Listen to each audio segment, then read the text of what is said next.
we happen to be alive, you happen to be alive, at a truly extraordinary moment in the history of the human species.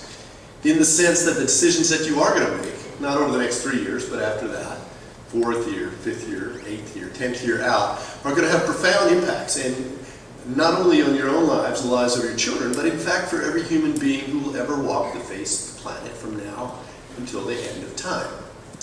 Now, you didn't ask for this, right? But by virtue of being born sometime around 1993 or so, 1992, 1995, right? 1995. This is the world that you've inherited, and this is the burden that history has placed on your shoulders. I turned 53 this year, so it's about a 30-year difference between us, right? So 30 years from now, or 35 years, 30 years from now, it'll be the year 2043. I'll be 83, I'll be an old man. You'll be approaching my age.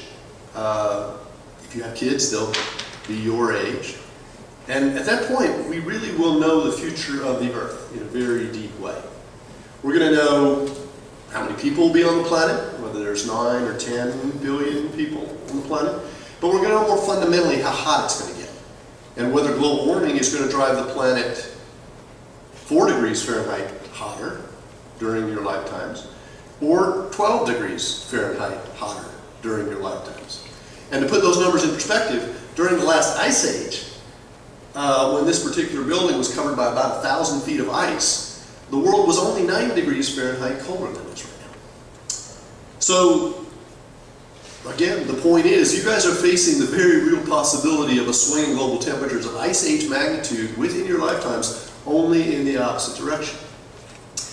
And whether we go there, again, is going to depend upon the work that you all do over the course of your lives in conjunction with millions of other people of your generation and my generation as well, because we've still got a lot of responsibility for this problem.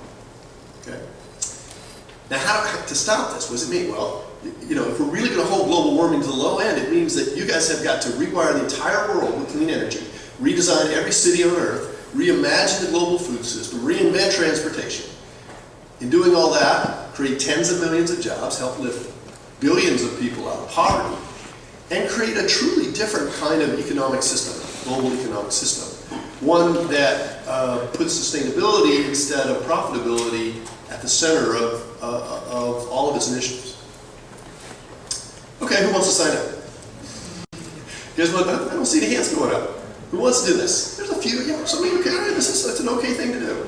I mean, it's very meaningful work. You know, the good news is you don't have to lay awake at night kind of worrying about what you got to do with your lives. No existential crises for your generation. There's plenty of good work to do, right? Because it's a cliche, but really, we have 30 years to save the planet, your generation and mine together, and then we're going to know whether we got the job done or not. Now, of course, the planet will be fine. I mean, that's kind of a cliche. It is cliche. The planet will be fine. You know, we managed to wipe out 90% of the species, which is a possibility. Over the next couple hundred years, you know, give the Earth a few million years, and as a consequence of the magic of evolution, it will repopulate with all kinds of cool creatures that we could never imagine, right? So the Earth can take care of itself.